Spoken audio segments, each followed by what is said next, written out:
नाज़रीन अस्सलामु अलैकुम व रहमतुल्लाहि व बरकातुहू। मुझे उम्मीद है कि आप सब खैरियत से होंगे।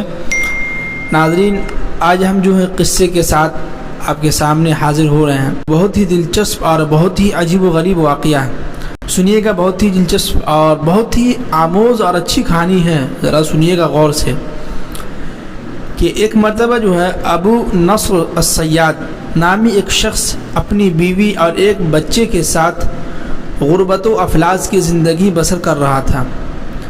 एक दिन वो अपनी बीवी और बच्चे को भूख से निढाल और बिलखता रोता घर में छोड़कर खुद गमों से चूर कहीं जा रहा था कि राह चलते उसका सामना एक आलिम दीन अहमद बिन मिस्कीन से हुआ, जिसे देखते ही अबू नस्र ने कहा, ऐ शेख, मैं दुखों का मारा हूँ और गमों से थक गया हूँ। शेख ने कहा, मेरे पीछे चले आओ, हम दोनों समुंदर पर चलते हैं। समुंदर पर पहुंचकर शेख साहब ने उसे 2 रकात नफल अदा करने को कहा। नमाज अदा कर चुका तो उसे एक जाल देते हुए कहा कि बिस्मिल्लाह पढ़कर समुंदर में फेंको। जाल में पहली बार ही एक बहुत ही भारी और बड़ी मछली जो है फंस कर बाहर आ गई। शेख साहब ने अबू नस्र से कहा कि इस मछली को जाकर फ़रोख्त करो और हासिल होने वाली पैसों से अपने अहले खाना के लिए कुछ खाने पीने का सामान ख़रीद लेना।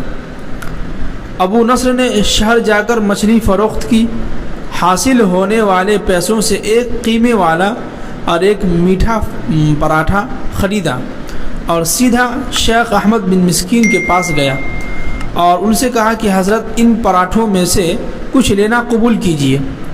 शेख साहब ने कहा, अगर तुमने अपने खाने के लिए जाल फेंका होता तो किसी मछली ने नहीं फंसना था।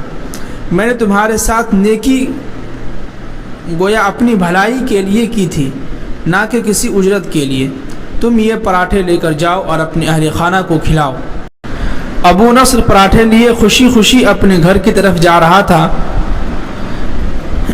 कि उसने रास्ते में भूखों मारी एक औरत को रोते देखा, जिसके पास उसका बेहाल बेटा भी बैठा था। अबू नस्र ने अपने हाथों में पकड़े हुए पराठों को देखा और अपने आप से कहा कि इस औरत और उसके बच्चे और उसके अपने बच्चे और बीवी में क्या फ़र्क है? मामला तो एक जैसा ही है। वो भी भूखे हैं और ये भी भूखे हैं। पराठे किन को दूं? औरत की आंखों की तरफ देखा तो उसके बहते आंसू न देख सका और अपना सर झुका लिया। पराठे औरत की तरफ बढ़ाते हुए कहा कि ये लो, खुद भी खाओ और अपने बेटे को भी खिलाओ। औरत के चेहरे पर खुशी और उसके बेटे के चेहरे पर मुस्कुराहट फैल गई। अबू नस्र गमगीन दिल लिए वापस अपने घर की तरफ ये सोचते हुए चल दिया कि अपने भूखे बीवी बेटे का कैसे सामना करेगा।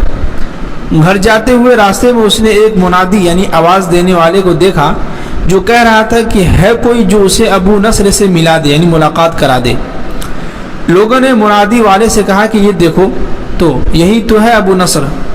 उसने अबू नस्र से कहा, तेरे बाप ने मेरे पास आज से 20 साल पहले 30,000 दिरहम अमानत रखे थे, मगर ये नहीं बताया था कि इन पैसों का करना क्या है। जब से तेरा वालिद फौत हुआ है यानी इंतकाल हुआ है, मैं ढूंढता फिर रहा हूँ कि कोई मेरी मुलाकात तुझसे करा दे। आज मैंने तुम्हें पा ही लिया है, तो ये लो 30,000 दिरहम, ये तेरे बाप का माल है। अबू नस्र कहता है, मैं बैठे बैठाए अमीर हो गया। मेरे कई घर बने और मेरी तिजारत फैलती चली गई। मैंने कभी भी अल्लाह के नाम पर देने में कंजूसी न की।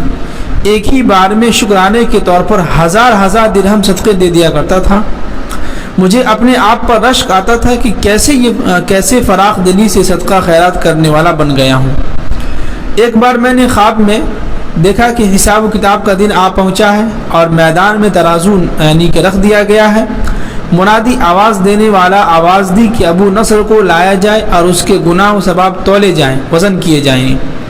कहता है कि पलड़े में एक तरफ मेरी नेकियां और दूसरी तरफ मेरे गुनाह रख दिए गए, तो गुनाहों का पलड़ा जो है भारी था। मैंने पूछा, आखिर कहाँ गए मेरे सदक़ात जो मैं अल्लाह की राह में देता रहा था? तोलने वालों ने मेरे सदक़ात नेकियों के पलड़े में रख दिए। हर 1000 1000 درہم کے صدقے کے نیچے نفس کی شہوت، میری خود نمائی کی خواہش اور ریاکاری کا ملمہ چڑھا ہوا تھا، جس نے ان صدقات کو روئی سے بھی زیادہ ہلکا بنا دیا تھا۔ میرے گناہوں کا پلڑا ابھی بھی بھاری تھا۔ میں رو پڑا اور کہا، ہائے رے، میری نجات کیسی ہوگی؟ ہائے رے، میری نجات کیسے ہوگی؟ آواز دینے والوں نے میری بات کو سنا تو پھر پوچھا کہ ہے کوئی باقی اس کا عمل جو تو لے آؤ۔ میں نے سنا ایک فرشتہ کہہ رہا تھا کہ ہاں، اس کے دیے ہوئے 2 پراٹھے جو ہیں جو ابھی تک میزان میں نہیں رکھے گئے، وہ 2 پراٹھے ترازو پر رکھے گئے تو نیکیوں کا پلڑا اٹھا ضرور، مگر ابھی نہ تو برابر تھا اور نہ ہی زیادہ۔ منادی والے نے پھر پوچھا کہ کچھ اس کا اور بھی کوئی عمل ہے؟ فرشتے نے جواب دیا کہ ہاں، اس کے لیے ابھی کچھ باقی ہے۔ منادی نے پوچھا، وہ کیا ہے؟ کہا، اس عورت کے آنسو جسے اس نے اپنے 2 پراٹھے دیے تھے۔ عورت کے آنسو نیکیوں کے پلڑے میں ڈالے گئے، جن کے پہاڑ جیسے وزن نے ترازو کے نیکیوں والے پلڑے کو گناہوں کے پلڑے کے برابر لا کر کھڑا کر دیا۔ ابو نصر کہتا ہے، میرا دل خوش ہوا کہ اب نجات ہو جائے گی۔ منادی نے پوچھا کہ ہے کوئی کچھ اور باقی عمل اس کا؟ فرشتے نے کہا کہ ہاں، ابھی اس بچے کی مسکراہٹ کو پلڑے میں رکھنا باقی ہے جو پراٹھے لیتے ہوئے اس کے چہرے پر آئی تھی۔ مسکراہٹ کیا، پلڑے میں رکھی گئی نیکیوں والا پلڑا بھاری سے بھاری ہوتا چلا گیا۔ منادی والا بول اٹھا، یہ شخص نجات پا گیا۔ ابو نصر کہتا ہے، نیند سے آنکھ کھل گئی اور میں نے اپنے آپ سے کہا، اے ابو نصر، آج تجھے تیرے بڑے بڑے صدقوں نے نہیں بلکہ آج 2 پراٹھوں نے جو ہے تجھے بچا لیا۔ تو ناظرین، اس کہانی سے ہمیں یہ سبق ملتا ہے کہ ہم چھوٹی چھوٹی نیکیوں کو جو ہے اس کو جو ہے چھوٹا نہ سمجھیں۔ جیسے کہ ایک انسان چھوٹا موٹا یعنی کسی کچھ کر دیا، کچھ ایسی نیکی کر دی تو اس کو ہم چھوٹا سمجھنے لگتے ہیں۔ جو سمجھتے ہیں کہ جو لوگ بڑے پیسے والے ہیں، وہ لوگ جو اعلیٰ مقام پہ ہیں، اعلیٰ پیسے والے ہیں، وہ لوگ زیادہ نیکی کر رہے ہیں، ان کو زیادہ ثواب ملے گا۔ نہیں، اللہ تعالیٰ دلوں کو دیکھتے ہیں اور نیتوں کو دیکھتے ہیں۔ چھوٹی ہی نیکی کیوں، اللہ تعالیٰ اس نیکی کے ذریعے سے اس انسان کی نجات مل جاتی ہے۔ تو یہ دیکھیں کہ آپ نے ایک شخص جو ہے 2 پراٹھوں کو لے کے جو ہے کچھ سوچا بھی نہیں تھا کہ اس پہ ہمیں کچھ نیکیاں ملے گی، لیکن آج اس کو جو ہے 2 پراٹھوں نے بچا لیا۔ تو ناظرین، اس کہانی سے ہمیں اور آپ کو کیا سبق ملا اور آپ کو یہ ویڈیو کیسی لگی، آپ ضرور ہمیں کامنٹ کر کے بتائیں۔ ہمیں اجازت دیجیے، السلام علیکم ورحمۃ اللہ وبرکاتہ۔